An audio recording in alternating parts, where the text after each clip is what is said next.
Hey everyone, thanks for tuning in. If you're new here, consider subscribing. It really helps keep these stories coming. And while you're here, let me know in the comments where you're listening from. Now, sit back, relax, and let's get into the story. My name is Specialist Darren Holt, Arizona Army National Guard, 222nd Engineer Company. I've been stationed along the southern border near Lukeville for the last 11 months, assigned to Forward Observation Post Echo 7. That's roughly 2 miles east of Organ Pipe Cactus National Monument and just south of Arizona State Route 85. I don't think anyone really knows I'm still out here. Officially, this whole stretch of the border was shut down 3 months ago. The outbreak started further south, deep in Sonora, when the infection hit Alter. Everyone thought the heat would stop it, that the desert would burn it out. But it didn't. It crossed the desert like wildfire. Now the border wall isn't about national security, it's a last-ditch effort to contain whatever's left down there. I live in a hardened, structure-reinforced shipping container, bolted to a concrete pad, with steel shutters on the slits we call windows. There's an old Blackhawk tail boom mounted vertically as a comms antenna, rigged with a repeater node and 2 backup SATCOM dishes on fixed rotation. We used to have a 6-man crew out here, now it's just me. Well, me and Echo. Echo's my drone, a custom quadrator built from surplus DARPA gear we requisitioned months ago when things started unraveling. She runs off dual Life PO4 packs, has thermal and night vision, and a FLIR PTZ cam mounted on a 3-axis gimbal. At night, she sees what I can't. During the day, she snatches bursts of unencrypted radio chatter, movement pings, shortwave bursts from old CB channels. Survivors still use them. And some nights, I hear things I can't explain. The base still calls it Operation Linebacker 2, but all the brass are long gone. They pulled out when the situation across the fence spiraled beyond containment. By then, we had already welded the gates shut and mined the culverts under the main road crossings. A dozen towers along this stretch went dark over the course of 2 weeks. It wasn't combat. It wasn't sabotage. It was something else, something slow and quiet. You'd stop hearing a call sign, and then nothing.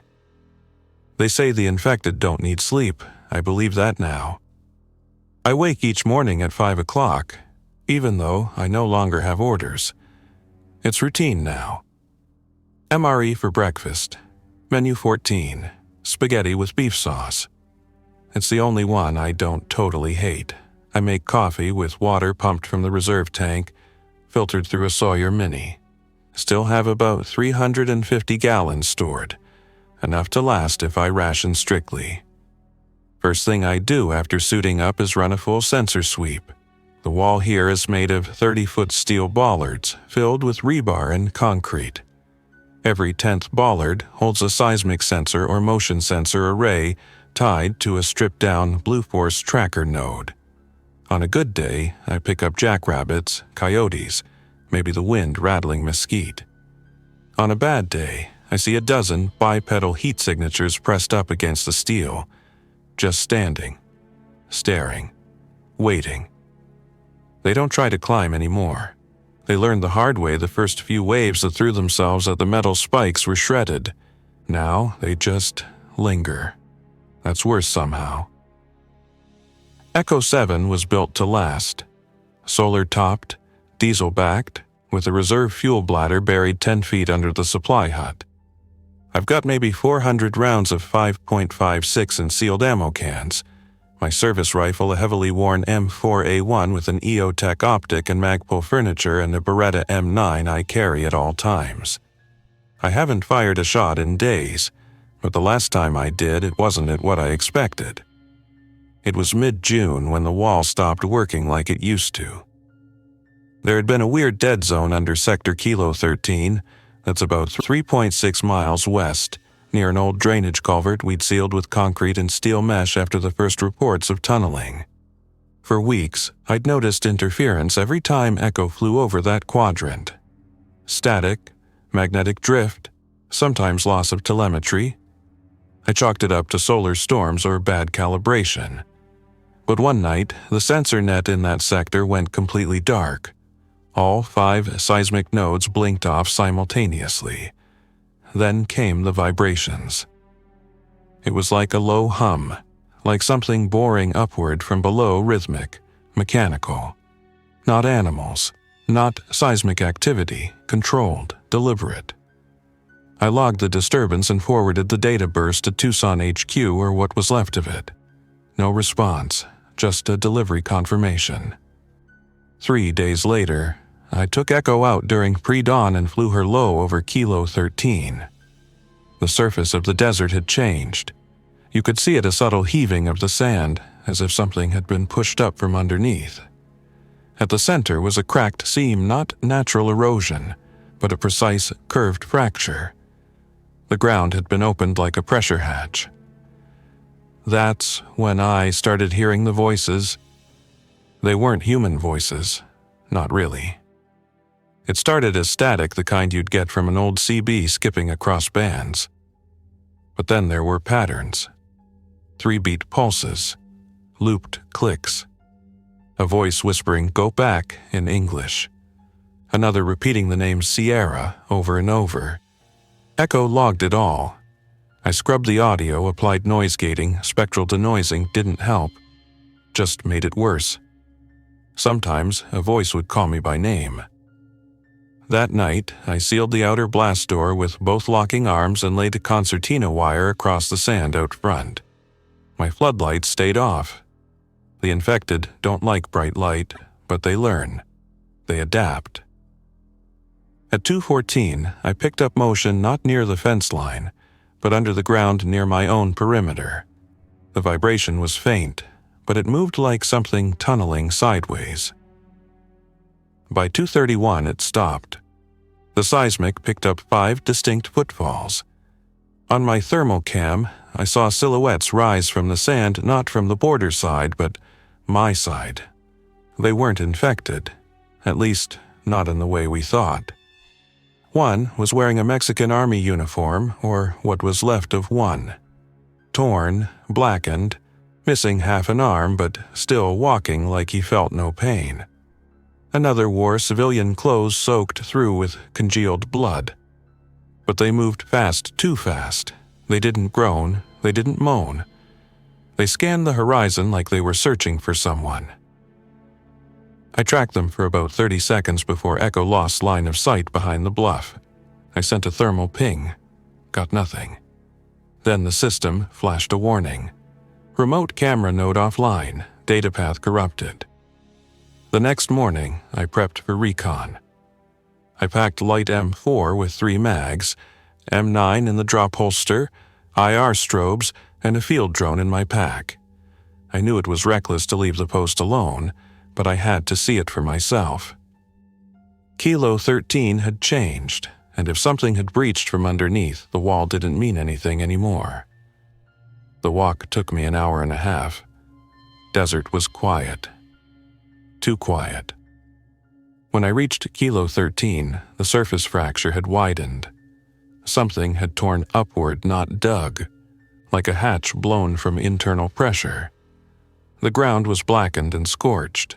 There was residue not from combustion, but a dark, tar-like smear that dried and cracked like diseased flesh. The closer I got to the breach, the more I noticed the smell. It wasn't the usual rot that clung to the infected, that metallic, coppery stench mixed with sour decay. This was sharper, chemical, like scorched ammonia and decomposing plastic. I lowered my face shield just to filter the worst of it. Something unnatural had pushed up through the desert floor here. Something that hadn't been exposed to daylight in a long time. I circled the opening with my M4 raised and ready. The breach was irregular, jagged at the edges, almost melted in parts. The concrete and mesh we'd poured months ago were gone, vaporized in a way that suggested heat far beyond what thermite or shaped charges could do. This wasn't sabotage. It was eruption. Something from below had forced its way out with surgical violence, and I had the sickening sense it hadn't been alone. I dropped to one knee and brushed a gloved hand across the hardened residue. It cracked under pressure, flaking like dried blood. Beneath it, the earth was brittle and unusually pale, as if whatever passed through had leached the minerals from the sand itself. There were boot prints around the edges, old and partially erased by wind, but definitely human. But they were headed in both directions. Some approached the breach from the north. Some left it from the south. One set of prints didn't look right at all, toes too long, heel dragged too deep, like something walked on feet it didn't fully understand how to use. Oh, I sent Echo up on a tethered hover to maintain comms integrity, but I kept her low, circling just above the scrub line. The satellite feed was laggy this far from the main grid, but my uplink node blinked green, still stable. I marked the site and pulled a short video capture of the opening, tagging it with an encrypted timestamp. There was no point sending it to Tucson HQ. I hadn't heard back from command in nearly a month, not since they ordered all non-essential units to withdraw. Most had gone. I stayed, because I remembered what happened to the last crew that tried to leave. Echo pinged movement to the northeast 4 thermal returns, moving in a staggered line across a shallow wash. I zoomed in through her FLIR feed. Not infected, they moved too tactically. One held a carbine in a low-ready position. Another had a long duffel slung over his back. Civilians, but trained. Survivors maybe, smugglers possibly, or worse, deserters with old uniforms and new loyalties. I dropped flat and pulled my scope up over the ridge. The figures weren't coming toward the breach. They were circling it, wide arc, eyes scanning the dunes. One of them knelt in the sand and pressed a device to the ground. It looked like a seismic mic, small, hand-built, wired to a radio. They weren't random scavengers. They were tracking something underground. That was when I made a mistake. I keyed my mic low-band, encrypted, standard unit-to-unit burst. "This is Echo 7. Identify yourselves." They froze. The man with the carbine immediately went prone. The one with the seismic gear dropped the device and ducked. The tallest figure, a woman from her build, pulled a flare and cracked it against her leg, holding it out for visibility. "Echo 7, this is Sierra 5. Her voice came through in a low burst. "Do not engage. Repeat, do not engage. We're friendlies." Sierra 5, that was the call sign from the encrypted signal days ago, the one that warned me to burn the breach, but that unit was declared MIA back in April. I stayed low and whispered into the mic, "You're supposed to be dead." "No such luck," she replied. "We've been monitoring subsurface tunnels since the Hermosillo vector spread. Your breach is active. Something moved through it 2 nights ago and backtracked east toward the Chiricahua foothills. You didn't trigger it, but it knows you're watching." "Then why show yourself now?" I asked. "Because you're in the way." We met at the ridge, behind a line of boulders blackened by the sun and scoured by 100 years of dust storms. The woman call sign actual for Sierra 5 introduced herself as Staff Sergeant Lydia Chen, formerly 3rd Battalion, 5th Special Forces Group. The others were intel contractors out of Yuma Proving Ground. They weren't official anymore. Not since the Pentagon fell silent. They'd stayed behind to track what she called subsurface migratory behavior. "They're not just roaming," she told me as we crouched over a tablet feed from their seismic array. "They're moving with intent, coordination, patterned relocation. Some of them, not all, are using old infrastructure to do it. Aqueducts, smugglers' tunnels, lava tubes, anything with depth and cover." I pointed at the dark crescent gouged in the sand behind us. This was no aqueduct. "No," she said. "That's something else. That's a vertical access tunnel. You don't dig that without a reason." She pulled up a schematic of the border area overlaid with tunnel vectors. At least 8 breached from the southern side had been mapped in the last 6 weeks. 3 in Texas, 2 in New Mexico, 2 here in Arizona.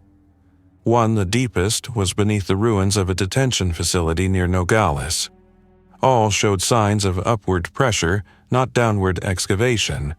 All were blackened by the same resinous residue. "They're not digging up to escape," Chen said. "They're digging up to spread something." We returned to Echo 7 under cover of dusk. I opened the inner blast door and let them in through the decontamination chamber, still functional thanks to the old Fort Huachuca protocol backups I'd kept running. Inside, the lights flickered off my solar batteries, now dipping below 30%. I needed to be careful. If the fuel bladder ran out, I wouldn't be able to top the inverter. But for now, I had enough to power the external sensors, turret motors, and communications relay. Chen's team spread out inside the comms room. They were quiet, methodical, too calm for a crew who'd seen what I had.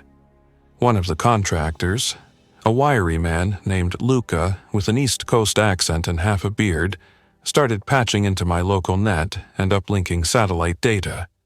He worked fast, typing commands directly into a hardened laptop lined with the duct tape and scars. Another, Vasquez heavier set, built like a linebacker, laid out a small metal case and unfolded a stack of printed photos. High-altitude surveillance shots. Some infrared, some light-enhanced. All showed the same thing. Movements, structured, concentric movements. Not zombies, not mobs, not random infected surges. Lines, circles, patterns in dust and forest and ruined city streets. In one image, taken over the outskirts of Alter, a wide spiral had been etched into the sand by the shuffling of hundreds, maybe thousands of feet. Not a coincidence, not chaos. It was a signal, a mark. "They're sending messages," Vasquez muttered, "or warnings." Luca piped up, "or nesting grounds. Parasites sometimes form radial footprints in soil attractants for migration. Maybe they're marking control zones." I was out of my depth. My job had been simple: watch the fence, report movement, survive. But this was something deeper, a hidden war happening below our feet, across dead cities and silent deserts. Chen pulled me aside. "You need to understand," she said. "They aren't what we thought. Infection was the first layer. What's left behind is designed. It doesn't decay like we expected. It adapts, uses memory, structure. I've seen carriers pull metal from vehicles and shape it into tools. Not efficient tools, but tools nonetheless. Something inside them remembers what they were. Something guides them. Something underground?" She shook her head. "Something below that. We believe the first generation, the initial vectors, are long dead. What's left are second-gen hybrids, controlled remotely, but not by tech, by instinct, hive logic maybe, or worse, relay behavior." I turned toward the breach cam on my console. The image had frozen, then flickered, then returned. A single figure now stood at the breach just beyond its rim, unmoving, watching. Chen looked at it, then me. "They know we're here." She gave the order quietly. Her team began assembling a long tube with a 2-stage rocket motor and an improvised proximity fuse. "Bunker buster," she explained. "Salvaged warhead, homemade core, shaped to cut deep, not wide. We burn the hole, collapse the shaft, and leave nothing behind." There was no ceremony, no grand declarations, just quiet movement and mechanical focus. Chen stood over the launch assembly with the calm of someone who had seen the consequences of hesitation. Vasquez carried the stabilizer rods and fitted the stand while Luca tapped a few final commands into his tablet, aligning the detonation timing with seismic feedback loops.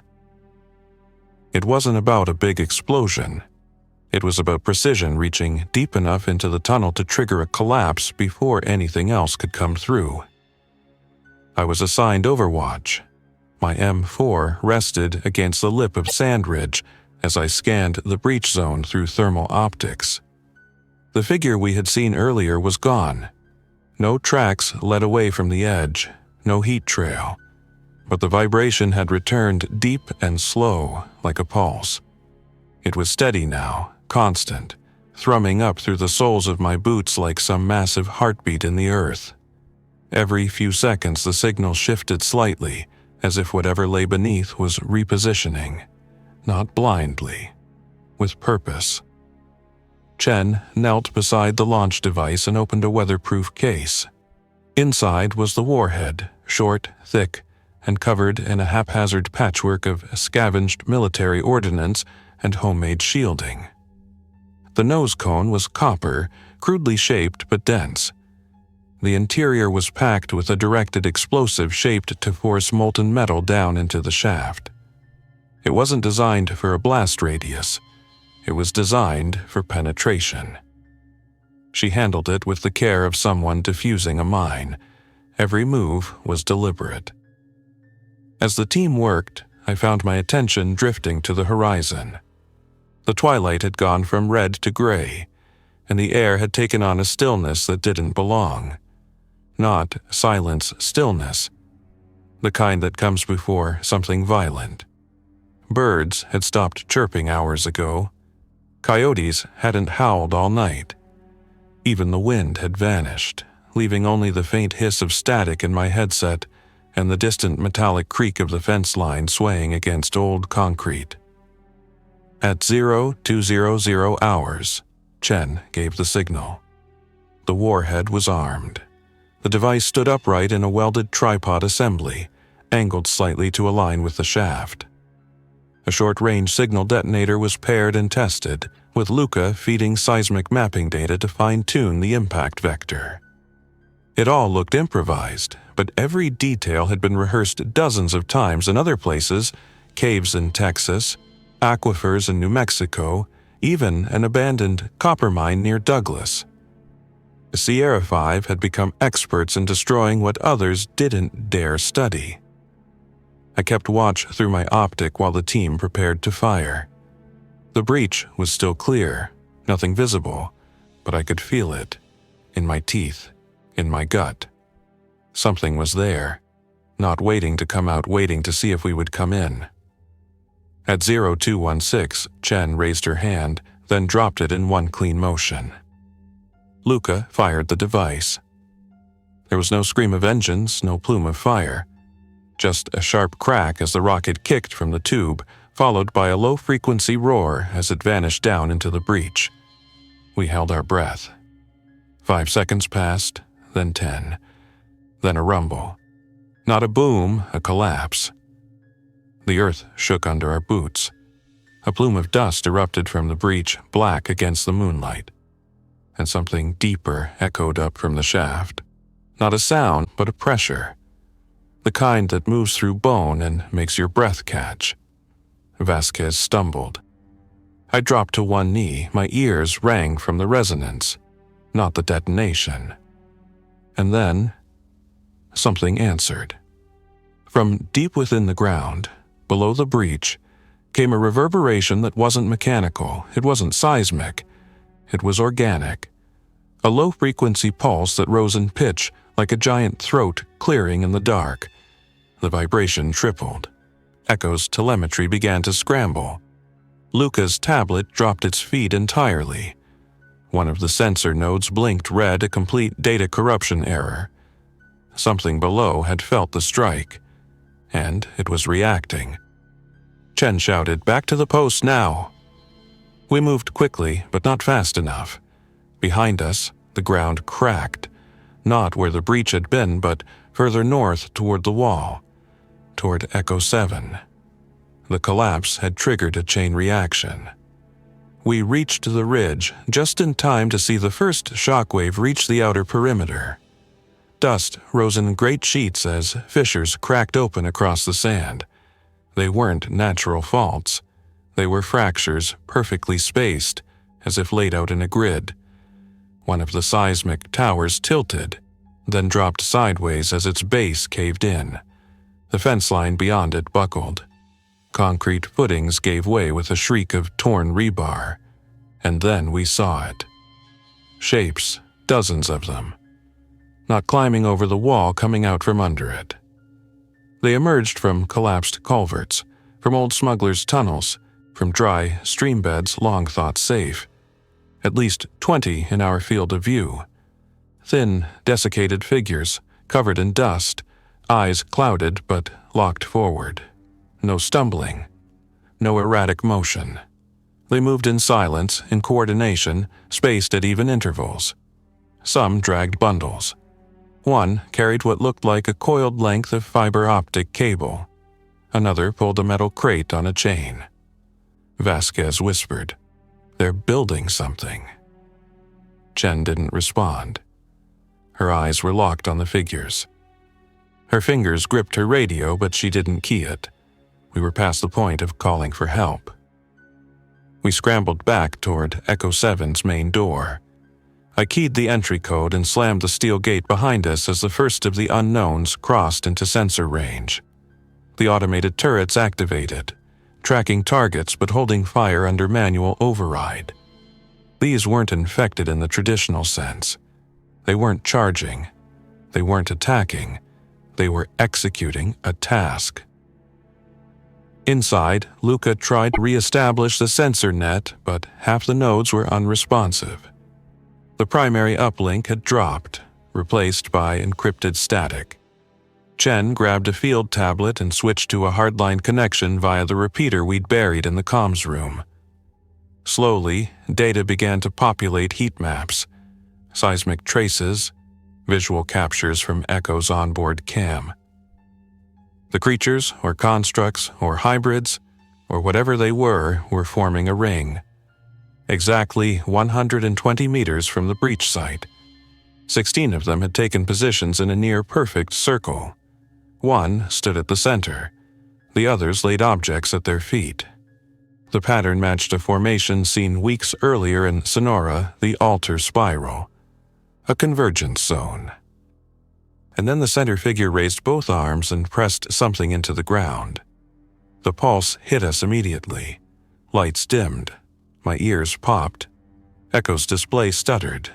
A second after that, the overhead LED in the comms bay exploded with a snap of ozone.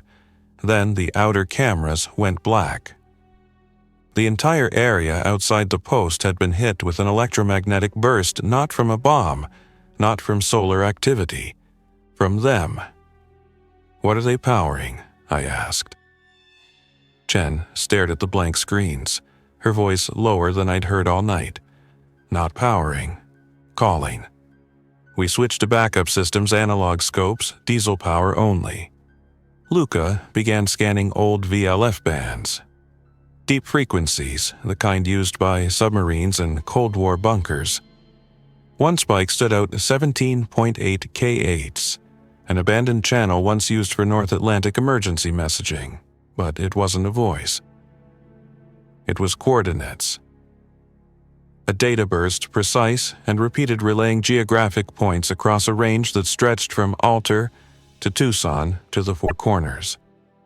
We charted them, and they formed a spiral across the southwest, a massive, expanding formation centered on our location. And then we heard it, faint but rising, like a rumble beneath the wind. Not footsteps, rotors, helicopters.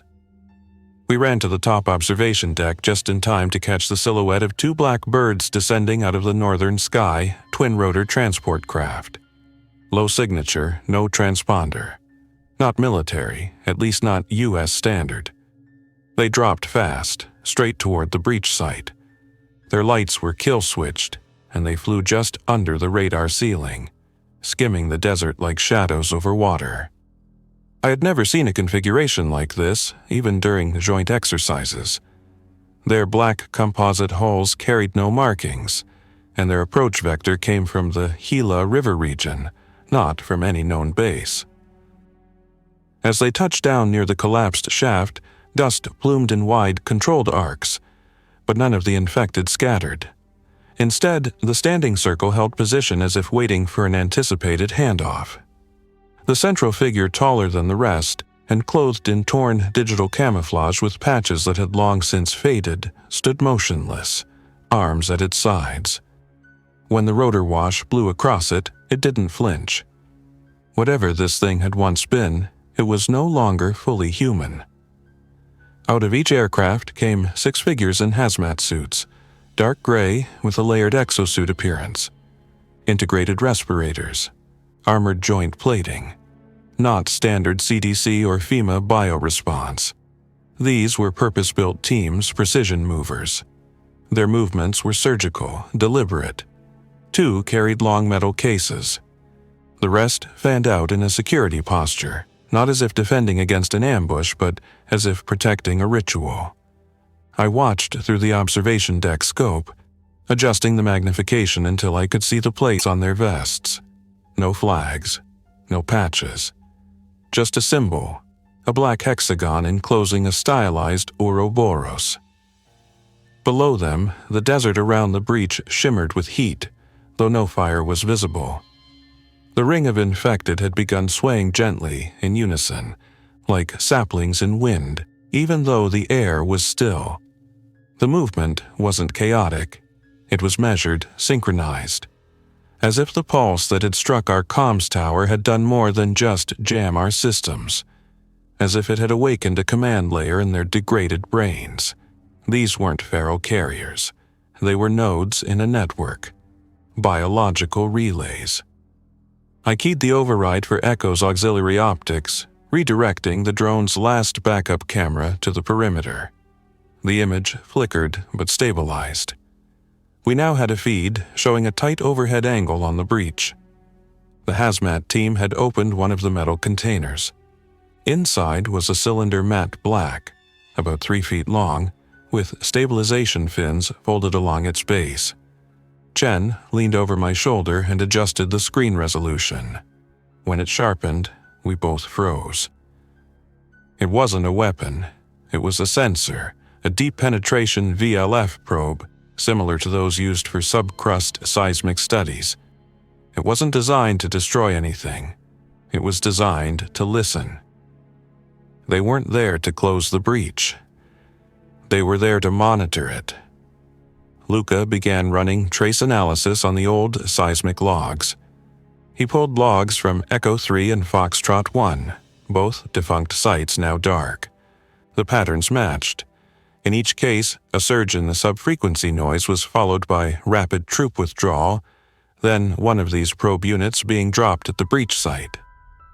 Chen's hands tightened around the railing as the realization locked in. We'd been played. The mission had never been to contain the infected. It had been to track their evolution. Suddenly, the ground near the wall groaned with a sickening shudder. The vibration that had previously been constant began pulsing again, but this time it was irregular, jagged. Echo 7's seismograph started displaying asymmetric spikes, high-frequency anomalies not tied to movement, but to displacement. The wall's base was shifting. I glanced down and saw several bollards now leaning away from the breach. The concrete footing was being pulled downward from beneath, not crumbling, sinking. Chen called it first. They're collapsing the substructure. We all knew what that meant. The infected weren't just using the tunnel. They had turned it into a kind of capillary system. Branches were spreading out beneath the wall, weakening the foundation, undercutting what remained of the perimeter. This wasn't blind destruction. It was siege logic. They weren't just getting out, they were nullifying the barrier altogether. Inside Echo 7, the lights flickered. The diesel generator coughed. Battery power dropped another 8%. The resonance in the ground was interfering with our circuits too close to our own grounding rods. Luca tried to reroute the output load through the secondary grid, but by then half of our sensors were gone. Static spread across the interior monitors. The signal from the drone cut entirely. The last thing I saw was the hazmat team removing the probe and beginning to descend into the breach willingly. I didn't ask what they were doing. I didn't need to. This wasn't a containment mission. It was a study, an observation project. The entire southwestern wall had been allowed to erode under the false assumption of border defense, while something far more dangerous was being mapped. The infected had become conduits, and whoever these teams were, they didn't come to stop it. They came to ensure it reached the next phase. Chen gave the order to initiate collapse protocol. It was never meant to be used unilaterally, not without command authorization. But that chain of command was dead, and the situation no longer fit the original parameters. Collapse protocol wasn't about saving Echo 7, it was about denying the enemy, or whatever had become the enemy, access to the strategic value of the site. If the breach couldn't be contained, it would be obliterated, along with the wall segment, the underground tunnels, and anyone inside them.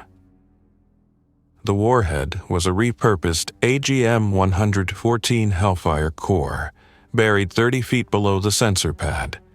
We'd wired it months ago with blast-focused charges meant to turn the subsurface sand into molten glass. Luca armed the sequence. Vasquez triggered the primer override. I stood by the final switch, one press, that was all it would take. But then the speakers crackled. Not the radio, the external loudspeakers. The ones facing the desert. A voice came through. Clear, male, calm. This is Command Authority, Echo 7. Disengage collapse sequence. We all froze. Luca looked at Chen, who was already moving. She keyed the mic. Authenticate, now. There was a pause. Then, Sierra Echo Charlie 510 Bravo. It was the right code, not public, not leaked. But we all knew what that meant. Someone had survived, someone up the chain. Or someone had taken control of the clearance database. Either way, someone who still had the keys didn't want us to detonate. I didn't wait for debate. I killed the speakers and cut the external feed. Then I looked at Chen. She nodded once. Blow it. I hit the switch. The world beneath us lifted. Not exploded, lifted. The shockwave rose through 30 feet of earth and shattered the concrete foundation. Echo 7 rocked like a ship in a squall. Steel groaned, metal screamed. The desert around the breach lit up in a pale white glow, and then everything dropped into darkness as the power grid finally failed. I hit the deck as panels tore from the ceiling. Smoke filled the air. The heat wasn't directional, it bled through the floor, as if the ground itself had momentarily become plasma. When I opened my eyes, I was face down beside the lower comms rack. My ears were ringing. The lights were dead. The only sound was the slow, ragged breathing of whoever else had survived the initial blast. Luca was dragging himself across the floor, coughing blood. Vasquez was slumped against the far wall, unconscious or worse. Chen was gone.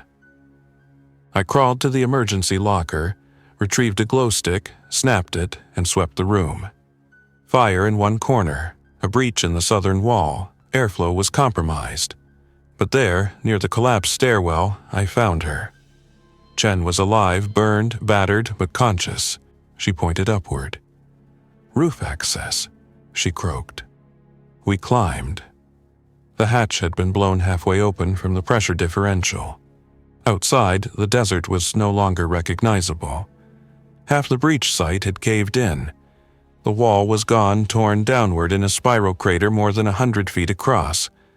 The helicopters had vanished. No sign of the hazmat team. No bodies. No motion from the infected ring. They were gone too. It was as if the blast had erased a layer of reality itself, not destroyed it, but peeled it back. Beneath us, Echo 7 was dying. The structure had shifted off its foundation. Fuel tanks cracked. Smoke rose from ventilation ducts like the breath of a wounded animal. There was no going back inside.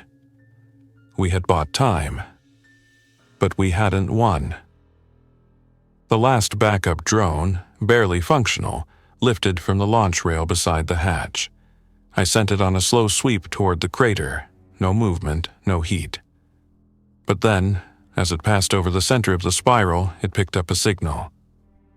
Low frequency, repeating. 4 tones. Then silence. 4 tones again. Then a final burst, not sound, but a modulation. A message.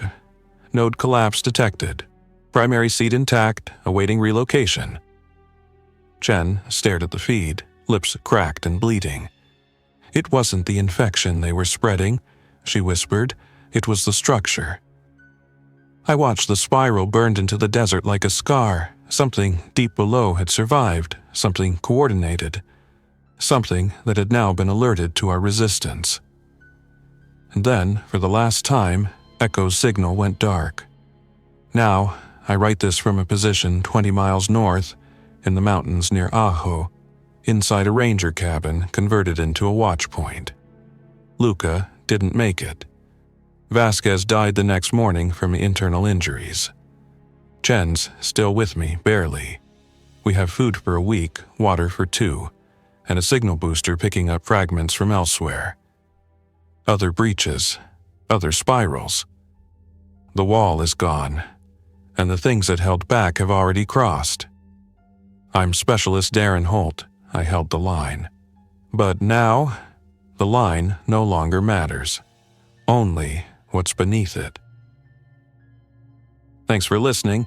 If you enjoyed this story, don't forget to like and subscribe.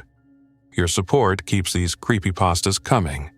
Until next time, stay alert, stay safe, and never ignore the feeling that something is watching.